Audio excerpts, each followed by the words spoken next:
Ladies and gentlemen, good evening, and thank you very much for coming this evening. My name is Kurt Volker. I have the honor of serving as the Executive Director of the McCain Institute, a part of Arizona State University. You just saw our introductory film. I don't need to say too much more about the Institute. We are dedicated to advancing character-driven leadership, advancing the values and the legacy of service to the country of Senator John McCain, Mrs. McCain, and the McCain family going back generations. Welcome to our debate. The topic here tonight, as you know, is North Korea.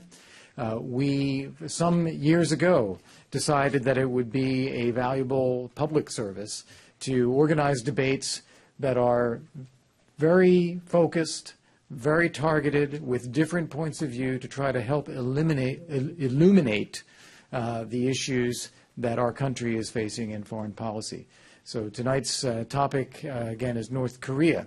As you've been watching in the news, this is a very dangerous, risky issue that we are now grappling with. North Korea has developed a serious nuclear capability and has tested nuclear weapons successfully, including some very big ones.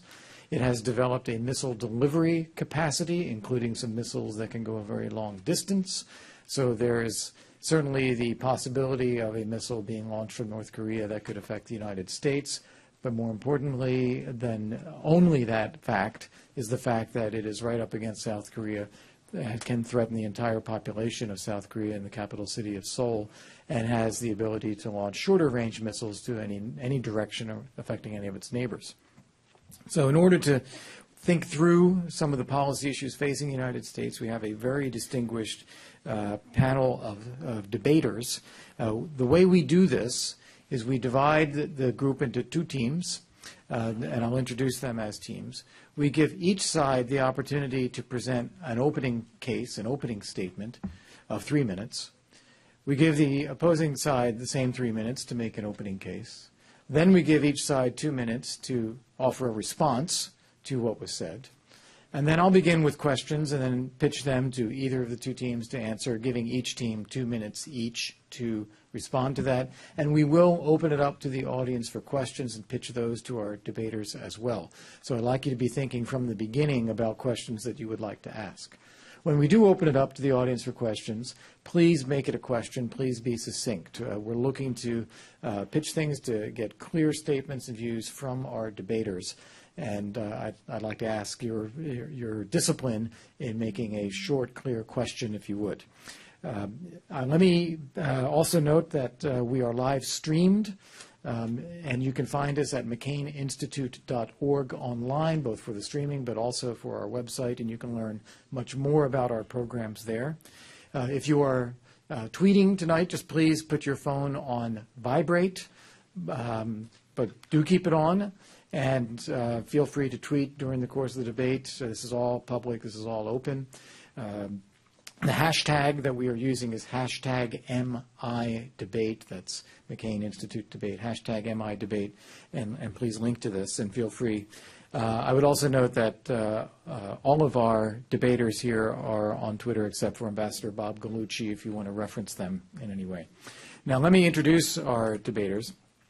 Starting immediately to my left is Ambassador Robert Gallucci. He's a distinguished professor of practice at Georgetown University. He's chair of the U.S.-Korea Institute at Johns Hopkins SAIS, and he's a former Assistant Secretary of State for Political Military Affairs. With extensive experience, I should highlight, on nuclear issues and nonproliferation issues. Next to him is Ambassador Chris Hill. Chris Hill has just recently stepped down as the Dean of the Corbell School at the University of Denver.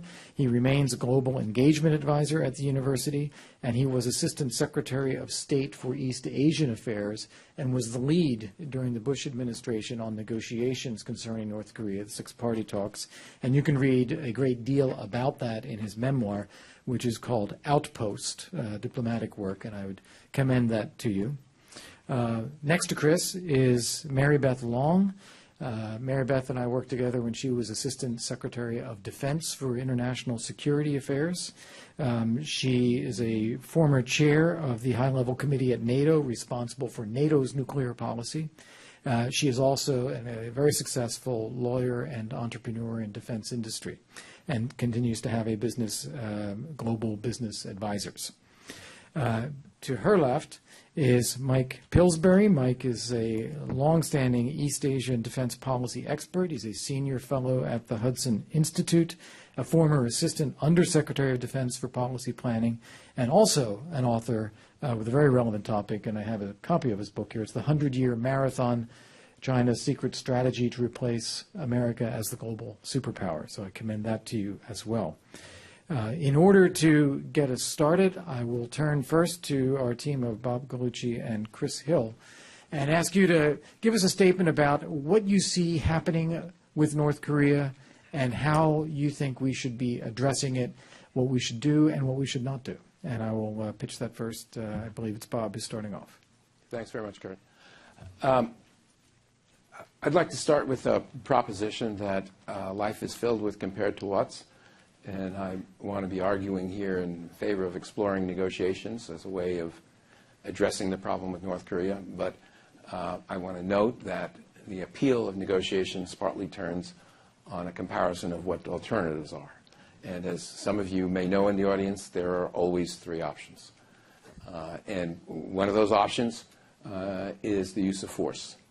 And nobody wants to take that off the table, but anybody who's enthusiastic about using force to deal with the North Korean problem, I think should be re-examining his or her case, that lots of people can be expected to die and lots more over time to die as a result of the use of force.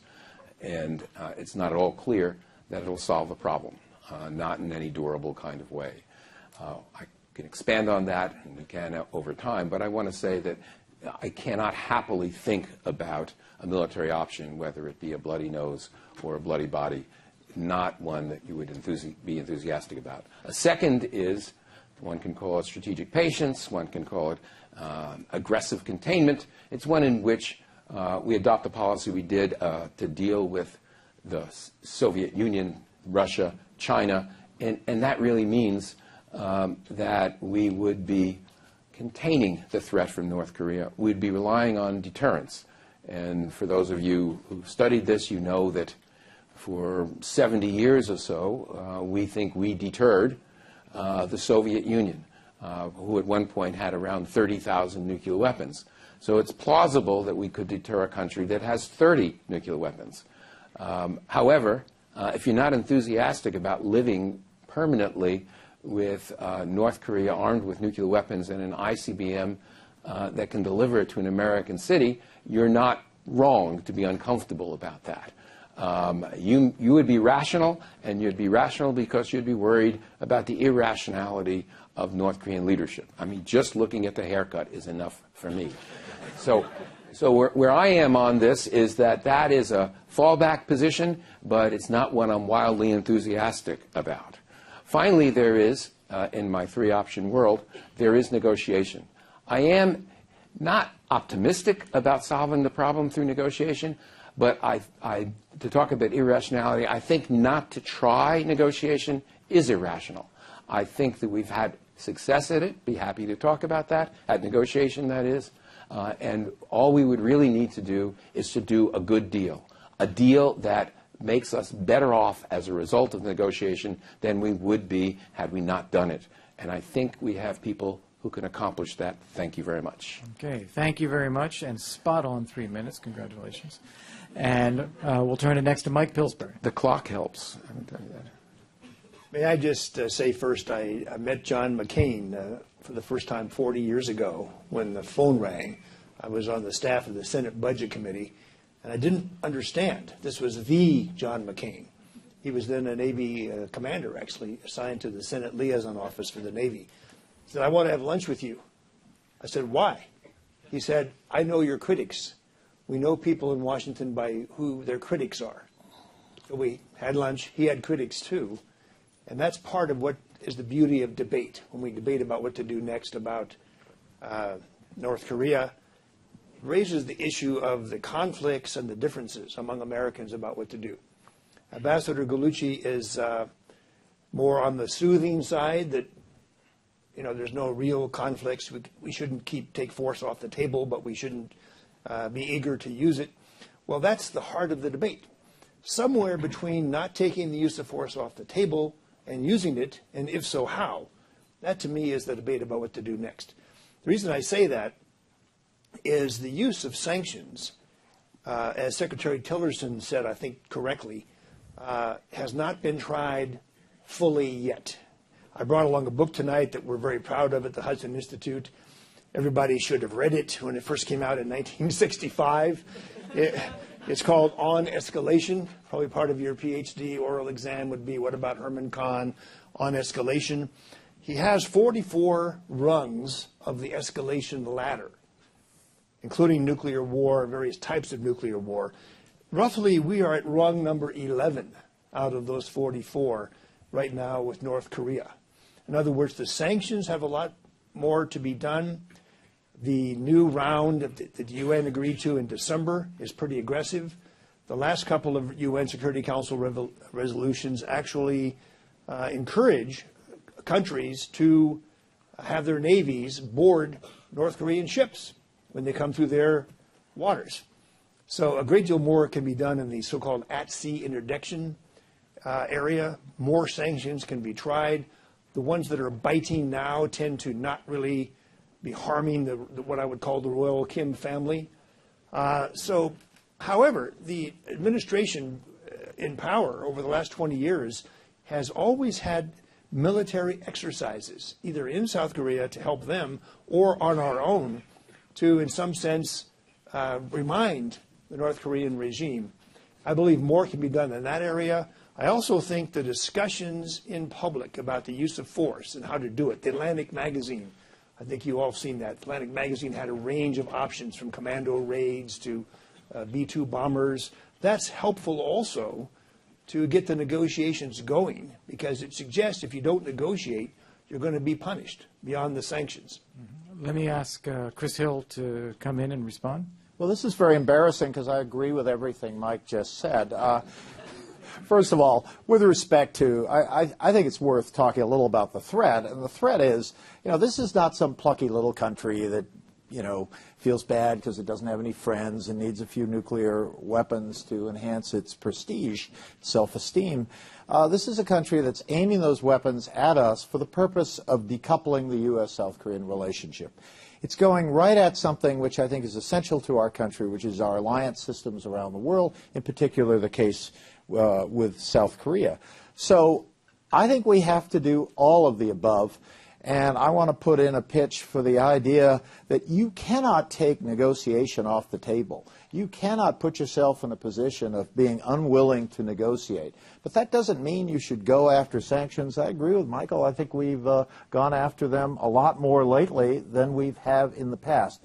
The only point I would make about sanctions is if you're going to slap them on, you better be in a position to take them off. Sanctions work best when you can put them on when you want and take them off when you want. So I think we have to pay some attention to that. But I think overall, we need to have sanctions. We need to have alliance management. We need to work and get Korea and Japan to work together. And maybe Michael will disagree with this. We need to work very closely with China, because at the end of the day, if we succeed this, we're not going to look back and say, gee, we succeeded in spite of the fact that we have a terrible relationship with China. I suspect we will have succeeded because we've worked some things out with China.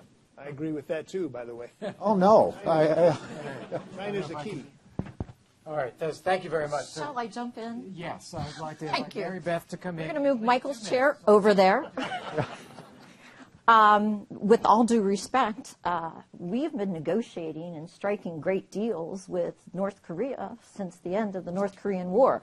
We have been negotiating and in a vicious cycle of persuading them to talks. Then they do something provocative. They'd make an attack or whatever. Then we go in with reconciliation. Well, we're going to give you wheat. We're going to give you oil. We're going to give you money.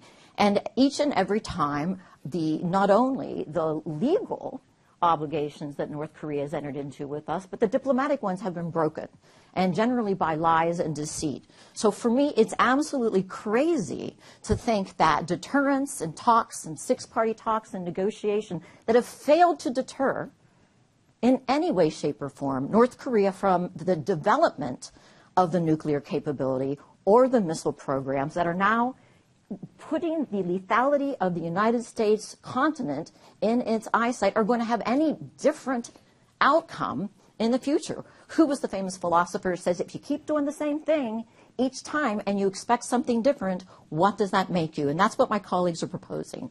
The fact of the matter is, for the last 30 years, we have failed to respond in any way, in any kinetic way and any effective way to North Korea provocations. And this is an escalation. What has changed is not our approach, colleagues. What has changed is that North Korea has developed even more lethal capability.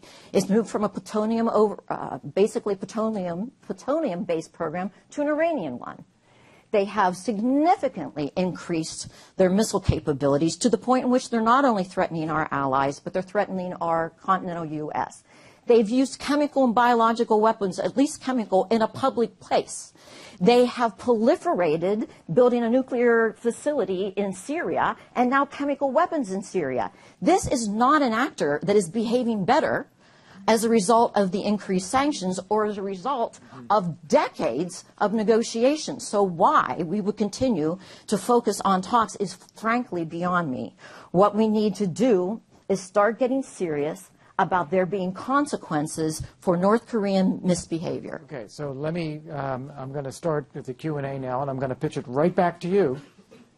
So if not sanctions and if not diplomacy working, and you say we have a track record. If alliance management, because it sounds like we don't have that issue. Right. So, Mary Beth, what do we do? Get your helmet on. Look, nobody is arguing, and I find the use of enthusiastically advocating war to be insulting.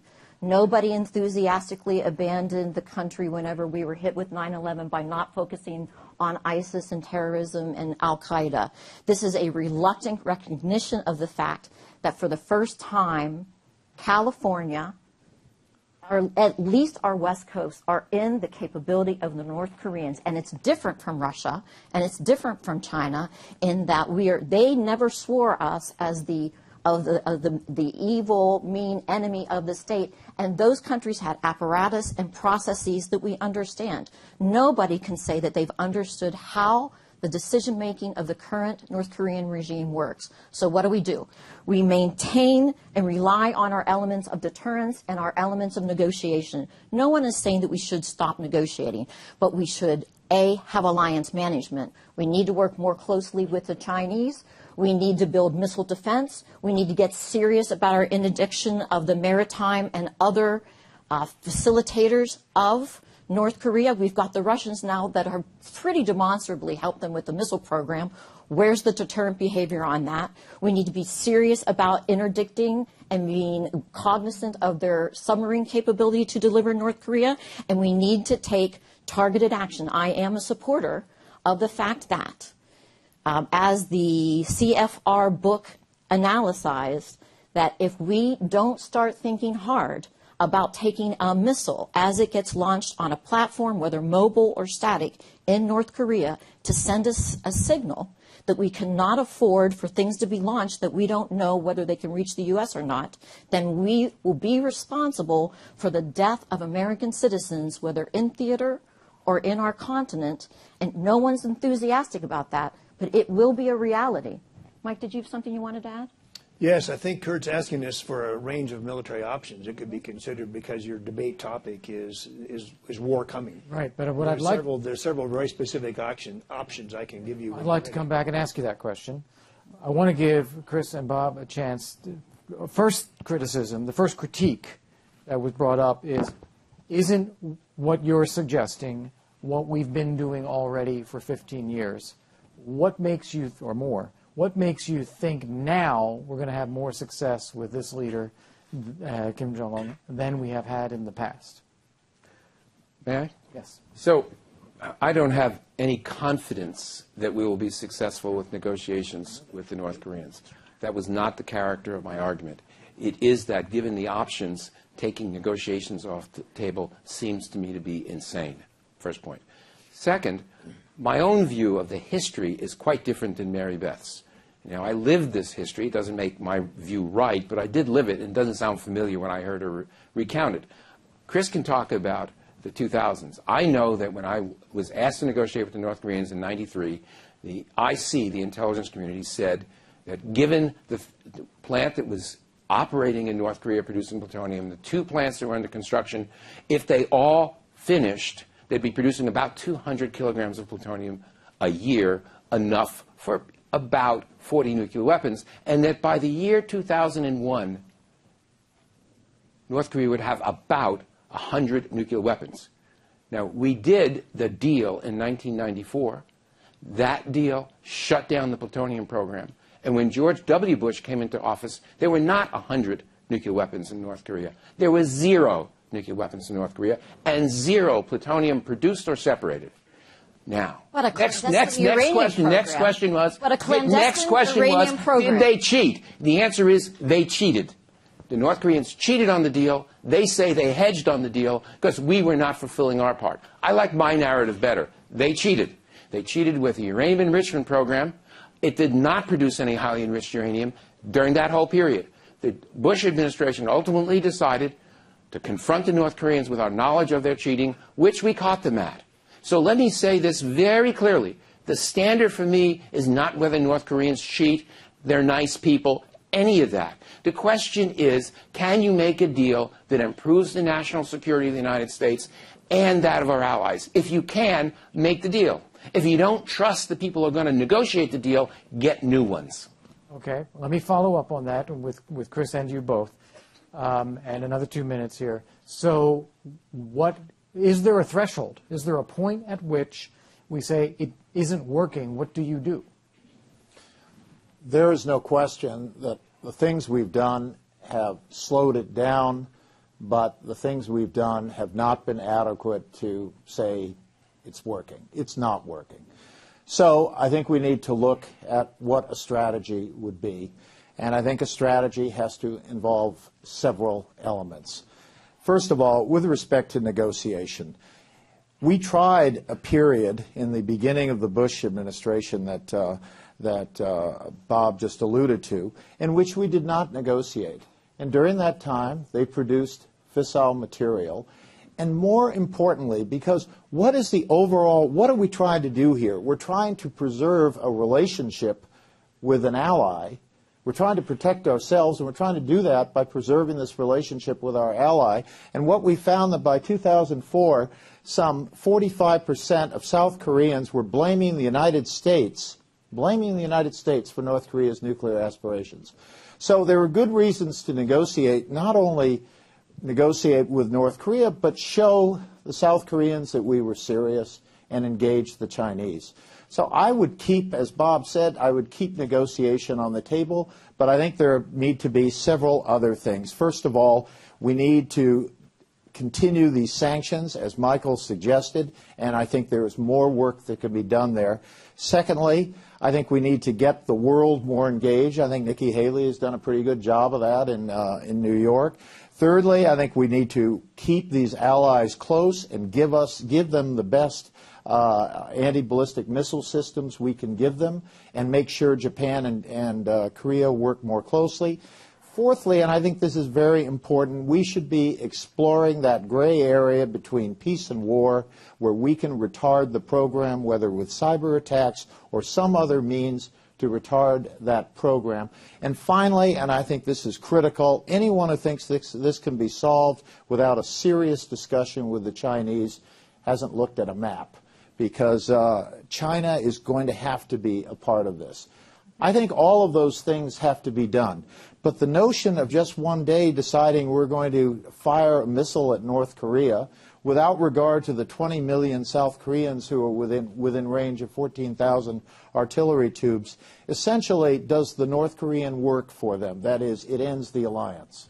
Okay. All right, I'm going to flip it back to the other team. Mike, and give me your comment on the strategy as outlined by Chris and Bob here, and what you think that should be. What are the options that we should be looking at? I don't want to embarrass Ambassador Chris Hill, but he just, not only do I agree with him, but he just described President Trump's strategy toward North Korea over the past year.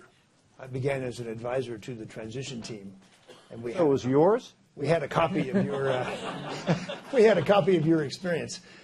You may not have noticed. I hope you did. In the fine print in September, it praised Nikki Haley, I think correctly.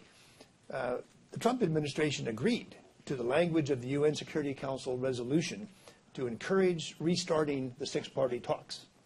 So you may have heard some intellectuals attack you or the six-party talks, but that's the official position of the Trump administration. That same resolution also calls upon North Korea to return to the NPT.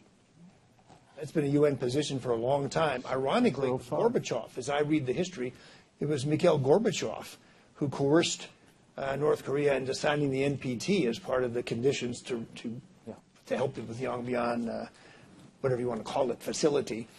What you didn't mention, but I suspect you agree as part of President Trump's strategy, that talking about the use of force is important.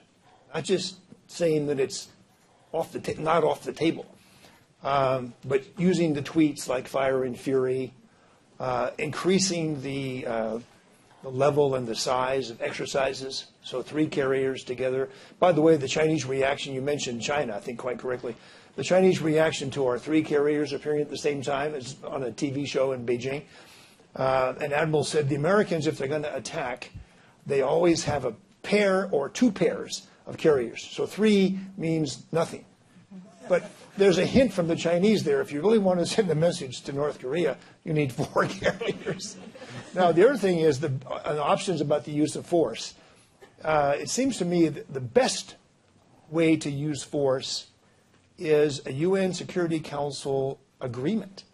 That the 5 powers use the military council. It's part of the old 1945 agreement. The 5 powers have 3-star generals or admirals in place. They could draw up military options. It's been done before for other peacekeeping issues. Then you have a UN sanctions use of force against North Korea. So even Ambassador Gallucci might come around to saying, yes, I'm enthusiastic about that. Now, when you go down the escalation ladder, you go from things like what the Israelis did to the Baghdad reactor. A few F-4s come over and set back the reactor by 5 years or more. So you can try to set back their program by the use of a very small so-called strike package. Then in between, you have the John Bolton option, which he's described in great detail, a serious strike package that takes out all known nuclear weapons facilities. Now, that's much more of a He-Man's approach than a commando raid. Big black eye. Yes, it's way beyond. It's at plutonium. It doesn't touch HEU. And there's a lesser option put in Fox News just recently by a former House Foreign Affairs Committee staffer who talks about a naval blockade, complete blockade of North Korea. Nobody goes in by ship, nobody comes out by ship, by a coalition of the willing. That isn't exactly force until you start trying to board a North Korean ship and somebody shoots you. So there's quite a range of what can be done after the sanctions are tried and fail, frankly. What happens to Seoul if you go with a limited military response? Does North Korea retaliate directly against Seoul, South Korea? Well, as Mary Beth pointed out, you have to compare 2 risks. One is the American citizens killed by a North Korean missile attack. The entire city of Los Angeles, let's say. 5 million dead Americans, and it's the fault of those who didn't do anything. Against the risk to Seoul, and there's various numbers there, up to 1 million even, being killed by a sort of a spasm attack from the north. The game, it seems to me, just thinking back to Herman Kahn's book, is to think about sending messages to get to a resolution that are short of triggering World War III. And I don't have the answer to that, but I think that's the area for debate. Okay. Mary Beth, did you want to come in here? Just to add, the false analogy that you often hear is, well, there's annihilation and war and a lot of people die and then there's more talks. There's an incredible amount of gray and options in the middle. Ambassador Hill mentioned cyber. Unfortunately, cyber attacks are considered by our lawyers, from an offensive standpoint, a declaration of war, as is the boarding of a ship, as is, in many cases, embargoes. it can be considered an act of war. So the other gentlemen who raised those points are actually talking about what I'm sure the North Koreans would be considered an act of war. So there are many things to explore. You know, some of what I use is hyperbole, et cetera, but going forward, and no one's talking about taking diplomacy off the table or not negotiating, but the fact of the matter is we have been doing sanctions for at least during the Obama administration and during the George Bush administration. And the fact of the matter is we can't control sanctions. Everybody has to participate, and they don't. And I also object a bit to Michael's idea that the U.S. hold its ability to protect its own homeland to UN Security Council resolutions, because then you give the Chinese and the Russians a vote. And we've seen the way they vote recently on Syria and on North Korea in the past, in which the Chinese and the Russians were very difficult partners. So let's be clear about what's at risk now in a very different way than it was when these gentlemen were sitting at the table and I was sitting in the intelligence community and as the ASD responsible for this. Mm-hmm. Chris, you wanted to come in on this. Yeah, I just want to say, of course, I mean, sanctions can be considered an act of war. Certainly boarding ships, blockades are considered an act of war. But the issue is, how can we retard their program and minimize the possibility that we could, in that process, start a second Korean War? I think attacks on Yongbyon, the Yongbyon reactor, an aerial attack with missiles on the Yongbyon reactor, would not solve the highly enriched uranium problem, and B, could likely precipitate a response by the North Koreans. A cyber attack might precipitate a response. I don't put it at zero, but I would assess it as far lower than an open attack with TLANs on a facility. I see Bob.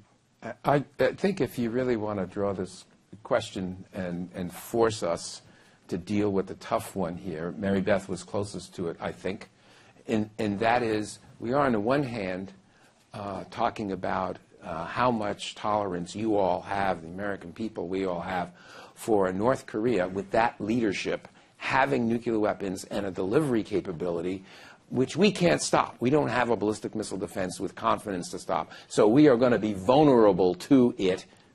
Either we are now or will be soon if we straight line where we are. And we could be looking at exactly what Mary Beth said, which is the destruction of American city. Now, that's a horrendous thing to contemplate, particularly because it could be more than one. On the other hand, or maybe on the same hand, I got lost here. Depends how many fingers you have. We are thinking about, when we do this, deterrence and whether we believe deterrence will work. If we do, we're in the same world we've been in, as I said before, with the Soviet Union, then Russia, then China.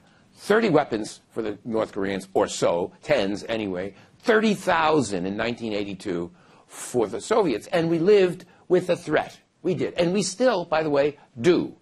On the other hand, the strike that will solve this problem is not a bloody nose, and it is not, please, ladies and gentlemen, a strike. It's a package. It is a series of days of strikes to go after ballistic missile development, storage, nuclear weapons capabilities, targets that we think, Chris is going to point out, we don't know where the uranium enrichment facility is. No, we have 23 candidate sites. So you're attacking a lot of places. It goes on for a while. The idea that the North Koreans, the guy with that haircut, is just going to suck this up and do nothing to Seoul, nothing to Tokyo, nothing to U.S. assets in the region, I think is a reach. So you have to put Mary Beth's very reasonable horror, right, of our vulnerability against a much higher probability of a lot of people dying. Some of them will be American. We have over 200,000 Americans living in the Seoul area, not to mention the 20 million, as Chris said, South Koreans, our allies. So what do you want your president to do in this situation? How do we sort that out? This is not an easy problem. So when we get to what do we do next, yes, I do have perhaps more enthusiasm than someone who hasn't talked to the North Koreans for the trying negotiation if we can get to the table. I don't think we get there without sanctions. I am real enthusiastic about these sanctions. And Mary Beth was, I thought, disparaging of sanctions, which I always thought was appropriate. But I think the last 5 months were qualitatively different. Bob, during the last 5 months, the program has increased. No, wait. Let me finish here. Speaking. It depends on what you want from sanctions. If you think it's a policy, you're wrong. Sanctions are not going to bring the regime to their knees. Sanctions are not going to cut off their capability to build these weapons. What sanctions might do, is cause enough pain so that they look more positively about coming to the table and maybe talking seriously. But if you think sanctions are going to solve the problem, it's a mistake. I'm in favor of the sanctions, though, because I am looking for an option that doesn't kill people. So I'd like to ask a couple of very short questions and just make sure if I'm establishing there's agreement or disagreement here on a couple things. Do you all agree that Kim Jong-un could get up tomorrow morning and launch a nuclear weapon that could hit Japan or possibly the U.S.? No. No. Yes. You said in Japan or the U.S. Japan, yes? Japan, yes. United States, I don't believe with confidence. They haven't put a nuclear warhead on a missile. And could he launch? Could he try? If you asked me whether I thought the weapon that was tested in September was possibly the size that could be delivered by their former no-dung, I would say possibly to Tokyo. Okay. MRBM. Mike, what do you think? I agree with CIA Director Pompeo that it's a handful of months, I think is the phrase he uses. Okay. It's sort of like 4 to 6 months. They cannot do it today, no. All right, next question. Do you believe that the regime, and particularly Kim Jong-un, sees the possession of nuclear weapons as inextricably linked to his regime's survival? Yes. Yes. No, I think it's linked to getting us out of the Korean Peninsula. As well. I agree with that. I also agree with that. I don't agree with either of those. Very good. Bob, you get the floor then. What do you think his rationale is on nuclear weapons? Let me be clear. I don't know. I think that nuclear weapons are, as they've said many, many times, directly linked to their concern about an American effort at regime change. Maybe Chris is right and others are right when they say it's also to fracture the alliance and make sure that we don't honor our extended deterrent commitment. Maybe that's possible, but I think it's also possible that that is what they're principally concerned about. Certainly, that's what North Koreans say they're concerned about. They don't want to be Iraq. They don't want to be Libya. They don't want to have that, suffer that. They will keep their nuclear weapons. So it will not be an easy negotiation, but the goal must be a nuclear weapons-free peninsula. And I do think this is a fundamental difference then, because if you think that this is existential for the regime, they won't ever give them up. So we have to then make our own choice. Right. Are we comfortable with deterrence, and even deterrence recognizing it could fail, and therefore we face a nuclear attack? Or are we not comfortable with that and we feel we have to do something about it that is dispositive? Can I make an observation? Yes, please. So you always have the person who's, but one of the things is that what happened just here among the four of us, I mean, these are all fairly smart people. They're smarter than I am and have sat at the table. I haven't. I've sat behind the scenes. But this is what happens in your government. I think it's a really good, and among allies and among the international players, you have a lot of disagreement on fundamentals, which also is, I think, makes a distinction between our posture with the West against the Russians during the Cold War days, whenever there was, either a multi or bipolar world in which things were much more clear. The big problem with North Korea is there's not a lot of consensus, even on some of the fundamentals. Mm-hmm. I have two more questions I'm going to throw to the group here, and then I want the audience to be prepared to jump in after that. First question is, what do you think is going on with this outreach during the Olympics? The joint team, the sister traveling there. What's North Korea up to? I think it's part and parcel of a policy to say to the South Koreans, we can be a good neighbor. Don't worry about those nuclear weapons. They're not aimed at you. They're aimed at the Americans. So we can work this out just Koreans. So I think it's part and parcel of a decoupling strategy. And by the way, this nuclear program of theirs has gone on since the 60s. I don't think this is a fear of Libya or whatever. I don't think this is about us. I think this is about their view that nuclear weapons are the best way to realize his grandfather's aspiration of reunifying the peninsula, and to do that, you get the U.S. out.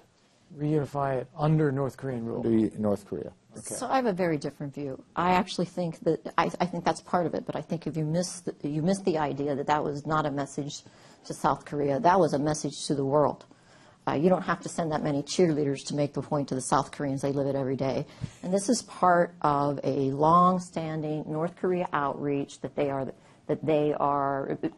national profile is very linked with sports, always has been. It's very linked to happiness, despite the fact that those were literally sexual slaves and others who were cheerleaders. And it's all part of the North Korean myth to the world. That we are somehow reasonable, responsible, rational, and oh, by the way, everybody's happy, and look at our beautiful cheerleaders. If you follow the logic of this is all about just South Korea, then you basically lead yourself to the argument of, okay, so we can live with North Korea with nuclear weapons because they're going to behave better once they get a nuclear weapon. I would love to see any evidence of that. But what you're really tacitly saying is, and you're willing to let them have South Korea because the leverage they have with a nuclear weapon basically allows them, in theory, the point is that they're going to take over the peninsula and realize their grandfather's dream. So what does that say then about the reality of what else they might do with the nuclear weapon, but also with your relationship with South Korea and the rest of your allies? If you want to sacrifice people, it's not okay for those people to be just the South Koreans. I kind of lost that, though. You're saying it's a message not just to the South Koreans that we can live with you and we've got great, that they also are telling the world that they can live with the South Korea. Okay, I amend my response to include the world. But more importantly, what that doesn't solve is the fact that if it's okay for them to have the weapon because the message is only, I want my peninsula back, that's not okay. Okay. Yeah, Mike, it's not okay. I got it. all right. Mike, you wanted to jump in, and then I have a question particularly for you. Maybe I better not jump in then. Oh, well, all right. Well, my question, look, you wrote the book on China, literally. What do you think China wants and will do here? Part of the key strategy is trying to engage China for them to put pressure on North Korea with sanctions and otherwise so that North Korea changes its approach or its policies. Do you think that's realistic? Will China do that? What's going on with China? It's what President Trump's strategy is. I think he's up to about 20 phone calls now to Xi Jinping. He praised him in the extreme at the Mar-a-Lago summit. They had another round of talks about North Korea when they were in Beijing. And I think there's, from the Chinese I know who visit here, or I've been to Beijing, we're getting a closer alignment with China on the exact nature of the problem. And we've certainly got China's attention on the use of force. They find that quite credible now. It started roughly in June that the Americans really are going to use force. And therefore, China's interpretation of the situation changed from, you two guys need to work this out, maybe the freeze on both sides, you know. It changed to China needs to prevent a war, pretty much started by the Americans. And that is what has raised the January 1st speech when President Kim Jong-un wore a tie and suit. It was very conciliatory. It raised the issue of the Olympics. President Moon has now praised President Trump and given him credit for bringing the North Koreans to the Olympics and to seeking negotiations. So the issue now is exactly what are the terms to start the negotiations. My personal view is we shouldn't set the terms too high. You have to denuclearize before you can come to the talks. I think that's a mistake. That's too extreme a demand. But it shouldn't be too low that we can just have talks to get along. So in between those two extremes is the definition of what is a successful denuclearization look like. Is it all on day one? Can it be in phases over several years? Would it help us, and I believe the answer is yes, would it help us to have a cap on the North Korean nuclear program? Would it help us to have some kind of inspection to get them used to the idea that they can be inspected, which they should be thinking already about that. So this is where we are now in the coming couple of weeks. They've rejected And I all think, that in the no, they past, have I not. think. No, they have not. There were Americans who went in to see facilities in North Korea. The Chinese view of this is The they North need Koreans to have finesse President Trump's demands. He's made public demands. He's tweeted, and these wonderful tweets, that he's disappointed in his friend President Xi, who hasn't really done enough. He criticized China for this secret at-sea oil transfer thing. So the Chinese are used to this. They've got 2,000 years or more of negotiating combined with use of force. But they want to be, their game here is, and they've made this clear for a couple of decades now, to keep us out of North Korea. Their nightmare is Mary Beth Long goes with a big DOD team to North Korea to start a military assistance program with the North Koreans, which, by the way, puts DOD up on the border with China. Well, more importantly, This is any their- immigrants go over into China. That's another nightmare. Okay. So the Chinese view of this is that we can cooperate with them. We're very close. And President Moon's request that there be a start to talks is what's in play right now over this issue of we're not going to go into negotiations again just to be nice guys. There's going to have to be something serious on the table. Okay, let me ask Bob and Chris if you want to comment on the China side of this. I don't have a problem with Mike's interpretation. I think every American president, you may have noticed in dealing with North Korea, at some point discovers China and believes that if only China would fulfill its obligations, it's got one client, it is North Korea, why doesn't it make it behave, kind of thing. And that from the Chinese perspective, it's an approach avoidance conflict. They really don't want and don't like the North Koreans causing the Americans to put the carrier battle groups up there. They're not looking for more American military and naval presence up there because they were dealing with North Korea. And by the way, they were not amused by the radars that go with that. You may have noticed that too. And so lots of reasons for the Chinese to want the North Koreans to pull in their horns. On the other hand, they've been very clear. If the U.S. initiates, without any provocation, a preventive strike, they'll be on the North Korean side. If the North Koreans initiate, they will not be on the North Korean side. They've said so. They've said so. Yes, they have. So what we have the Chinese not wanting the peninsula reunified by the South Koreans under some circumstance and having their buffer state replaced by a unified Korea allied with their peer competitor in the Asia-Pacific region, the United States of America. So they'd like all that not to happen, so they're not going to have this regime collapse. So when they participate in sanctions, it's like a thermostat. They'll go to a certain point till the temperature gets a certain amount of heat, but they'll turn it, make sure it doesn't get too hot. Regime collapse is not on their agenda, I don't think, for North Korea. I think it's You're right. I think it's important to understand, though, the Chinese position is evolving. And I think before they didn't take this North Korean threat quite as seriously. I mean, the threat of instability in Northeast Asia caused by North Korea, I don't think they took it that seriously. Awesome. I think with the North Korean missile program and, frankly, the U.S. response, I think they're very concerned. There's an increasing concern. And I think there's more support from China. But I think you're absolutely right. I mean, why don't they go all the way and cut off all the gasoline? And the answer is they're not quite ready for the instability of a North Korean collapse.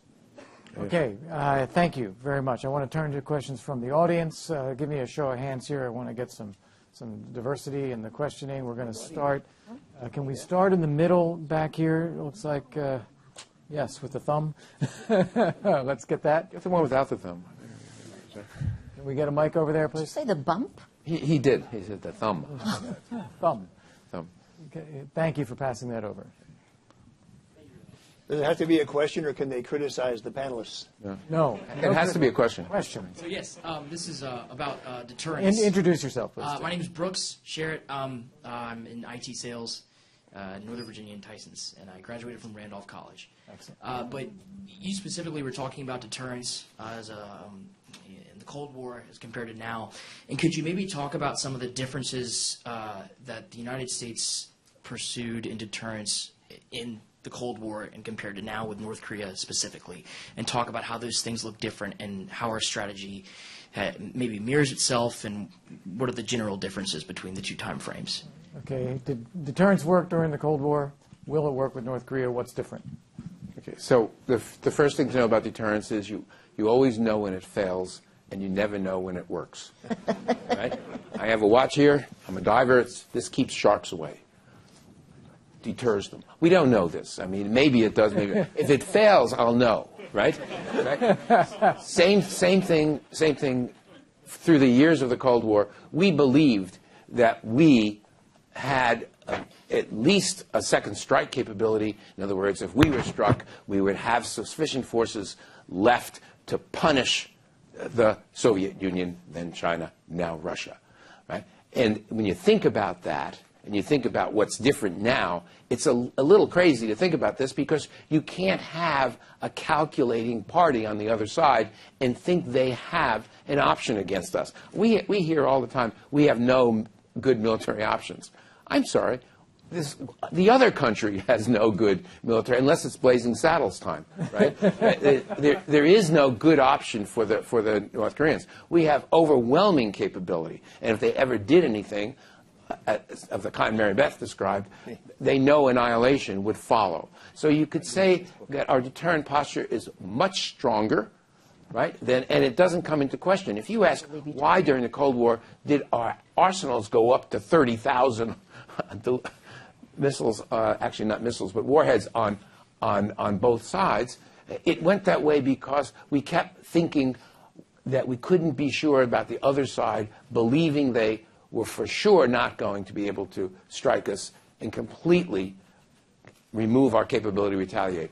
That is no longer true when we're talking about the situation with North Korea. Okay. The deterrent should be much, much more secure. So this is an argument that deterrence should work if they care about survival. I did note several times about the haircut. The haircut. Now, if you believe that the leader does not make the deterrent calculation, hasn't read Herman Kahn's book or Schelling's book. There's a possibility of that. And there's a possibility. Then you might wonder about whether these calculations apply quite the same way. Mary Beth, do you want to? Sure. I think I tend to go down to the basic practicalities. I think from a North Korean U.S. perspective, what's very, very different this time, North Korea, I think most experts agree, has joined or is in effect joined the ICBM club, of which there are only two other members, which are Russia and China, as far as being able to deliver in the U.S.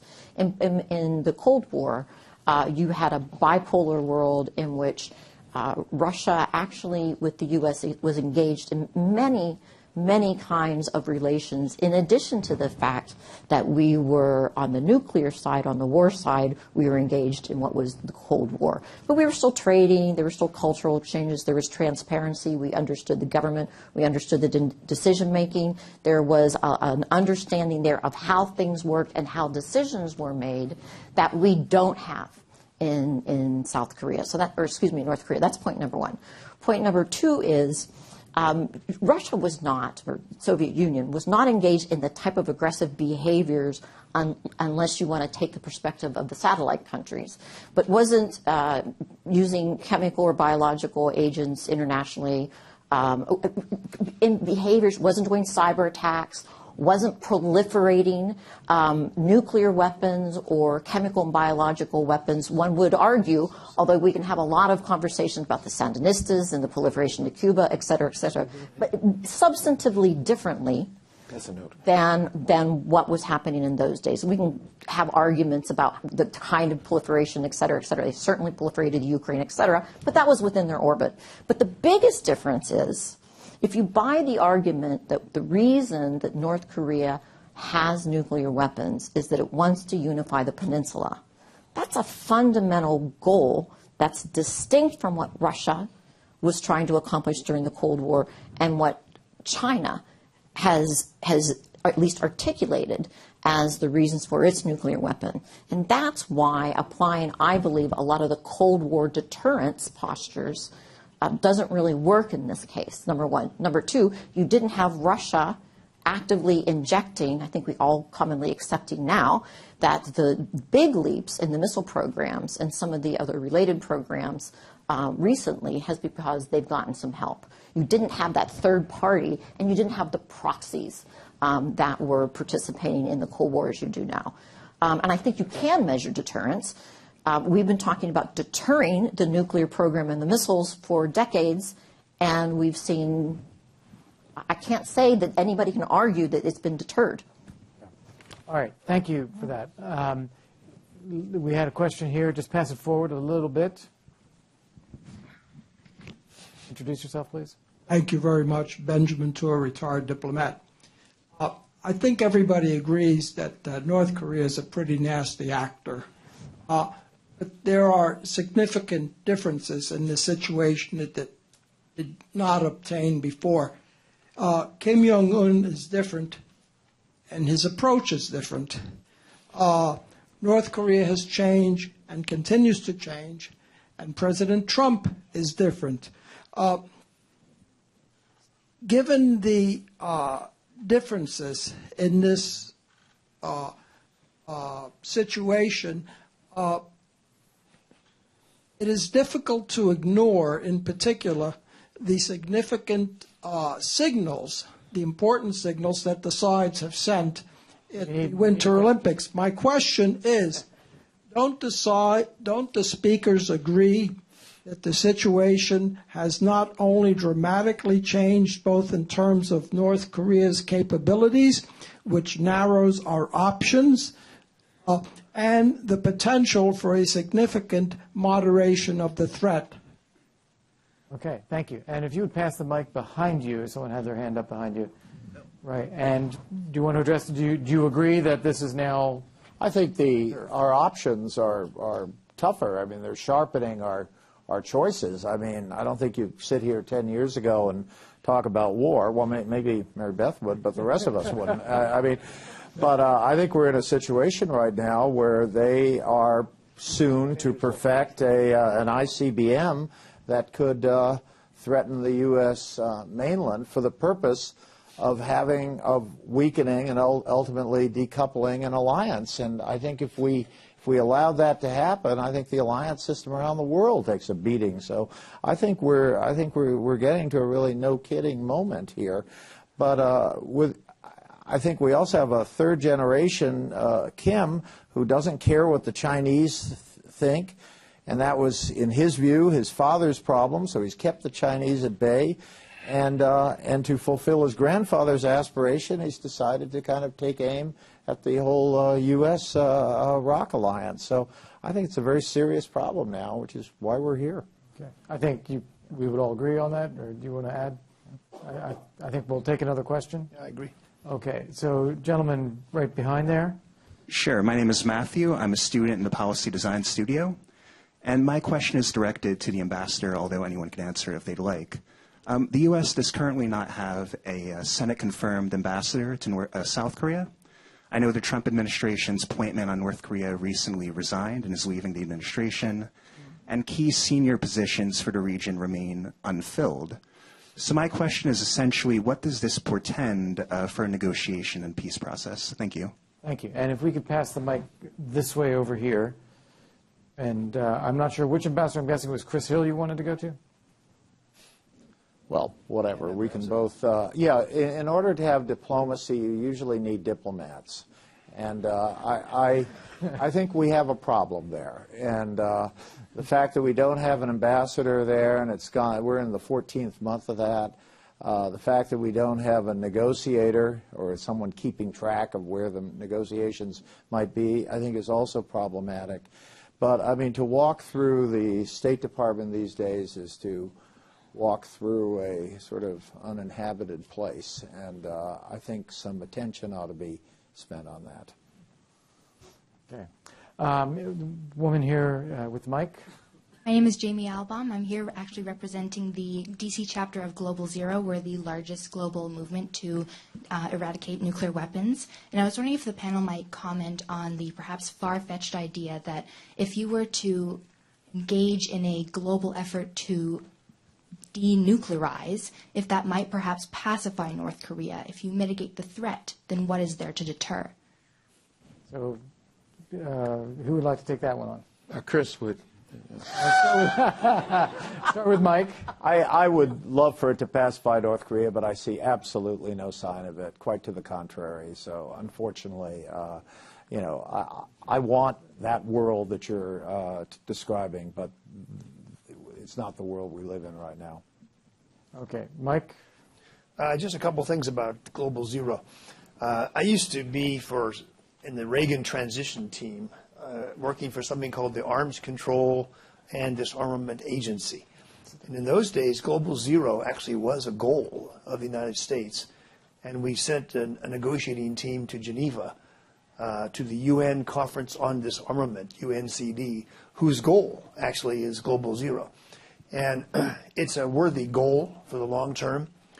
And it belongs, in my mind, I'm interested in knowing this from your website, it belongs coupled to something else, which is the creation of a world order in the UN Charter and the veto system, and what came out of some very rough talks from Dumbarton Oaks on, which in turn was built on the League of Nations and its flaws. There were study groups at the Council on Foreign Relations to learn mistakes of the League of Nations to apply to the UN. Before that, there was, and Kissinger loves to make this point, there was a British study, then classified, of lessons from the 1815 Vienna Conference that could be applied and were not applied to the League of Nations. So there's a long intellectual effort to get to Global Zero and have a world order. And the way it's related to North Korea isn't so much to make them think, I want to be part of Global Zero too. Excuse me, no. It's that the game we're trying to win in North Korea is much bigger than just denuclearization of one country. It's to devalue nuclear weapons as such. And that's why I brought this book, The Causes of War, by Professor, this is the best book on the causes of war. Your topic of, is war the way ahead? He's got a chapter with a word you can show off in cocktail parties. Ambassador Gallucci has a PhD in politics, so he no doubt knows this word. It's cumulativity. Cumulativity. That resources or conquest or nuclear weapons, if they have cumulativity in the minds of players, they make nations stronger. Right now, having nuclear weapons is widely perceived as really important. India and Pakistan hadn't signed the NPT. They got away with it. They're much prouder because of it. So stopping this process is something that from 1815 on, the major powers were supposed to do. They can't succeed. And this is what China raises with us as well. I think a short way to say that would be they don't want nuclear weapons because we have them. They want them because they want them. They want them because they're useful. Yes, exactly. So we have a question over here, and if we could get a microphone over here, there was a question. Thank you. My name is Heinz Gärtner. I'm with SAIS at the moment. Question to extended deterrence. If North Korea can reach the continent of the U.S., what does it mean for extended deterrence? Is undermining extended deterrence? Would the U.S. be willing to sacrifice Los Angeles for Seoul? So is it a game changer? What should the South Koreans and the Japanese think now if you talk about this game changer that North Korea can reach the United States? Okay. Thank you. Bob, I see your hand here. I'm interested in that question. I've been thinking about it a lot. It is natural, or it would be natural, for Seoul and Tokyo to re-examine their reliance on the American nuclear umbrella in light of the emerging vulnerability of the United States to the country that threatens them and would have the capability to strike us. It's natural, but there are natural answers. We dealt with that through the 50s and the 60s most intently when we were interested in the asymmetric force relationship between the Warsaw Pact and the NATO, and we were concerned that it favored the East rather than us, and the question was, would our allies, under that circumstance in NATO, depend and trust our extended deterrence to them in the face of our vulnerability to Soviet missiles? Our vulnerability to Soviet missiles much greater than our vulnerability to Kim Jong-un's missiles. So I think we've been thinking about extended deterrence and made arguments to our allies that we are reliable. It is natural for them to have this discussion, but so far, as best I can tell, their conclusion is, for me, the correct one, that America is very credible. Our deterrent does extend to our allies. We're always going to wonder, and should wonder, what North Korea thinks their nuclear weapons are good for. Do they think it protects them from American and South Korean responses to their adventurism? Do they really think they can intimidate the United States into not honoring its extended deterrent commitment to our allies? I mean, that's a problem, because at least I don't claim to know what North Koreans are thinking. But I think I'm confident and should be confident and should extend that confidence to our allies that we will honor our commitments to extended deterrence, and their reliance on us rather than developing their own nuclear weapons is a rational and proper strategy for them.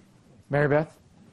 I was on the CFR North Korea examination, Sharper Choice, in which we talked a lot about extended deterrence. And we also, when I was chair of NATO's nuclear committee, we talked a lot about North Korea and 2 points. I think, as my colleague pointed out, Pompeo and most of the experts that I'm aware of over the last 9 months have concluded that if we're not there with the capability, and whether that capability is precision guided and can get exactly where the North Koreans think they want the bomb to land, I don't think anybody's arguing that. But any hit of the continental United States or of any of our troops in the region would be catastrophic. And unfortunately, this isn't the 1950s, the 60s, the 70s, the 80s, the 90s, or even the world of the 2000s. And unfortunately, there is a lot of debate as to whether Taiwan thinks that the U.S. will ever exchange any place, even our Marines in the region, for Taipei. And all the capitals have got to be asking themselves just that question. And while it's our job to make sure that we are credible and there are assurances, the fact of the matter is the world's not sure. Okay, thank you. Final audience question right here, and then I'm going to come to our lightning round asking recommendations, but we're going first to our audience. Hi there, everyone. My name is Jake Harris. I'm a student of political science at Stockton University. A while back, I want to say in 2016, the Director of National Intelligence, Dan Coates, had stated that the lesson that the DPRK learned from Libya was that if you have nuclear weapons, you don't give them up, and if you don't have them, get them.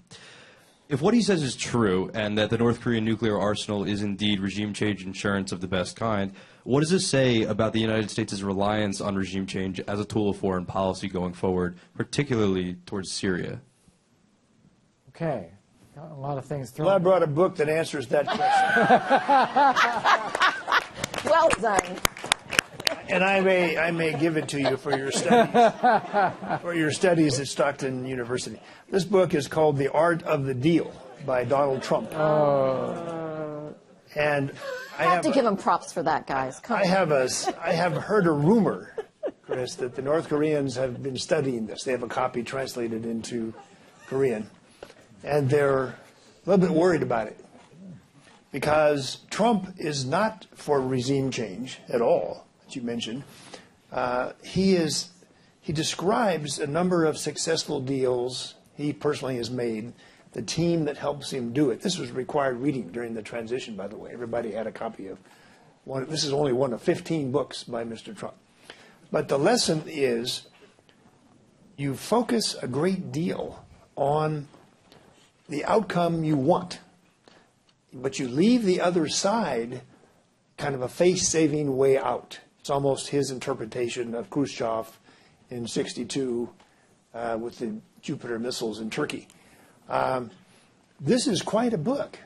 You might think, oh, it's just about real estate in New York. You know, what do I care about that? No. This is about how to obtain intelligence on your opponent, how to force a showdown, how to see the negotiations as a series of events, how to deploy your team, and how to have intelligence collection requirements that you're going to need. And those stories, it's really about the price and what can be done to improve it. So this is a gold mine for your question. I could either give it to you or I could recommend you go online and buy it $5. I think that's the current price on Amazon. Thank you. And Chris, who I might add was also ambassador to Iraq in addition to other things. It's interesting that you quote Dan Coates because, you know, where I heard that was from the North Koreans. But frankly speaking, I don't believe it. I don't think the issue is Libya or any number of these other places out there. They've been at this since about 1962.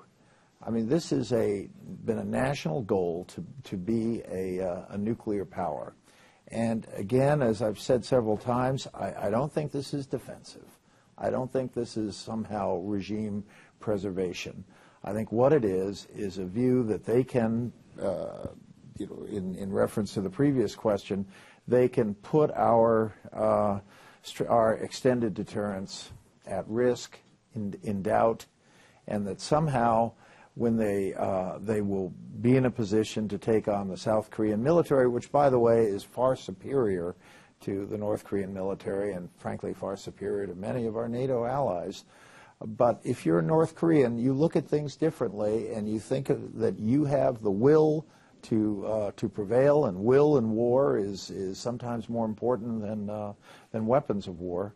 And so I think they feel that if they can just get us off one way or the other, they will eventually prevail in the Korean Peninsula.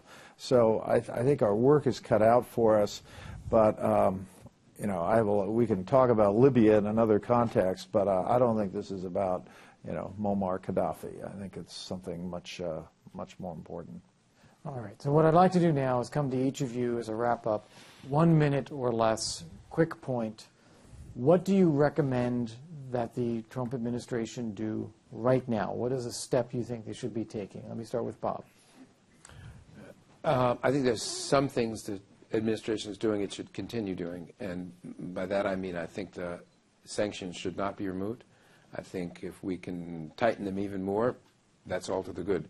Second, I'm very reluctant to see us do anything that might split the alliance. I join Chris in being concerned that that not be the outcome, so I'd be very careful with messing with the exercises, which is going to be the next topic that comes up.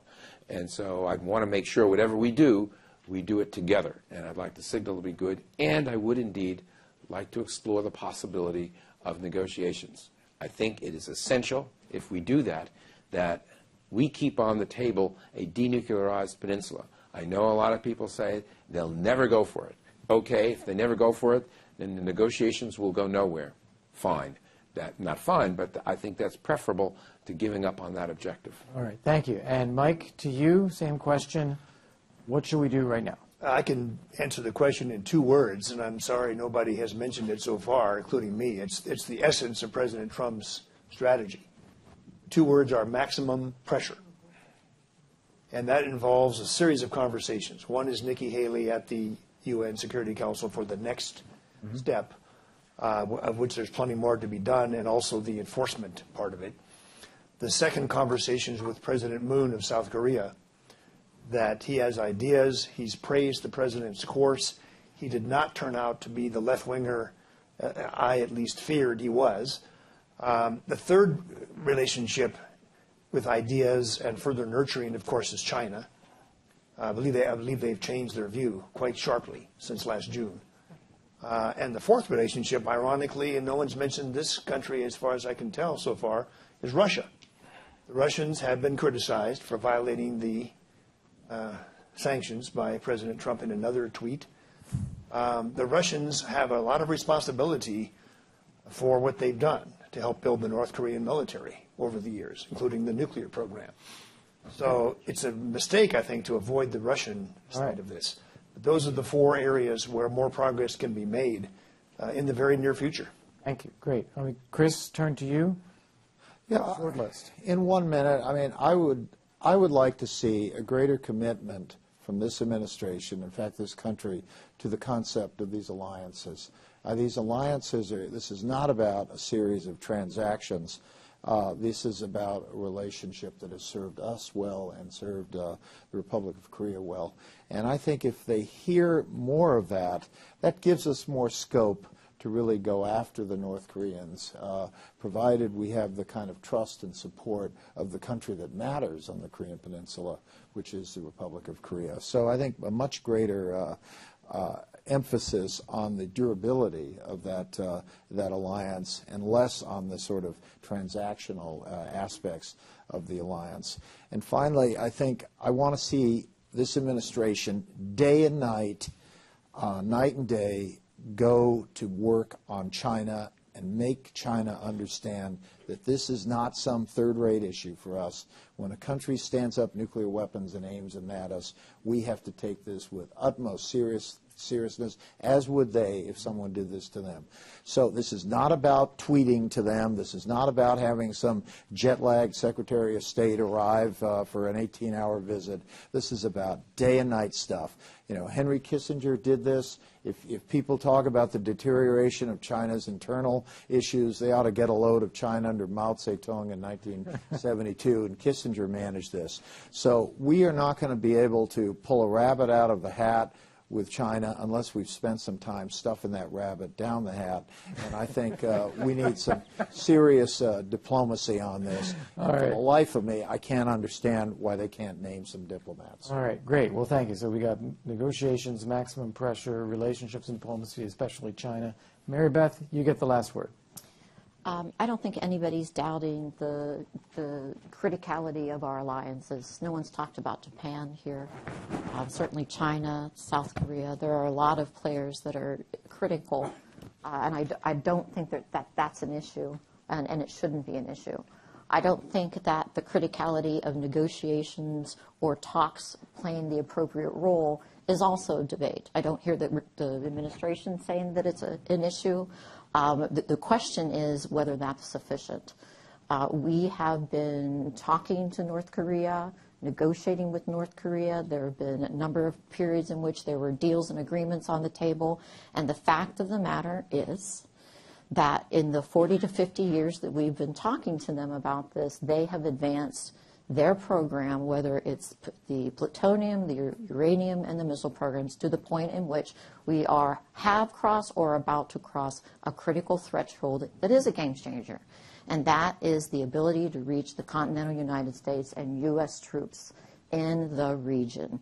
And that doesn't mean abandon your allies. That doesn't mean abandon talking. But the fact of the matter is the North Koreans have had many opportunities to talk, and they refused, most recently at the Olympics. So something's got to change. North Korea is changing rapidly. We're not. We have not changed our approach. In 50 to 60 years, we have not responded aggressively to a single provocation on the North Koreans' part. They have kidnapped, they have poisoned, the poor North Koreans, South Koreans and the Japanese have been literally taken over and disappeared. Vessels lost, etc. We haven't been successful. Yes, sunk ships. Ships. The fact of the matter is we've been trying for 20 years for sanctions to have a grip, and they haven't changed the behavior. The Chinese have made a decision, and I think Bob was 1,000% on. China doesn't want a problem in the peninsula. It needs the strategic depth, and it needs North Korea to be there as long as we're in South Korea. But that's not going to change either. What can't be the changing issue here, and what can't be the changing act, is that we take North Korea at her word, and she actually acts aggressively towards the United States. And we have done nothing in this conversation to confront that reality, and it is a reality. So war doesn't mean being enthusiastic about killing people or seeing other people die. But war is about a number of activities, including cybersecurity, including more than just exercises, different kinds of exercises. It means to respond to aggression. And aggression can come in many different forms, as can your responses to it. You don't have to like it, but at the end of the day, There's not going to be a person sitting up here that's going to say, I'm willing to change a single city in California or in Iowa for a single city elsewhere. That's reality, and we need to start dealing with it. Thank you. And that is the end of the day. First off, thank you all for coming to our McCain Institute debate. You will find us at McCainInstitute.org. You'll also find our Twitter. You can subscribe to our Twitter feed. You can get on our Facebook page. Please like us, follow us, come to our future events. Thank you all for coming. And one more time, please thank our panelists. Very Chinese. Chinese.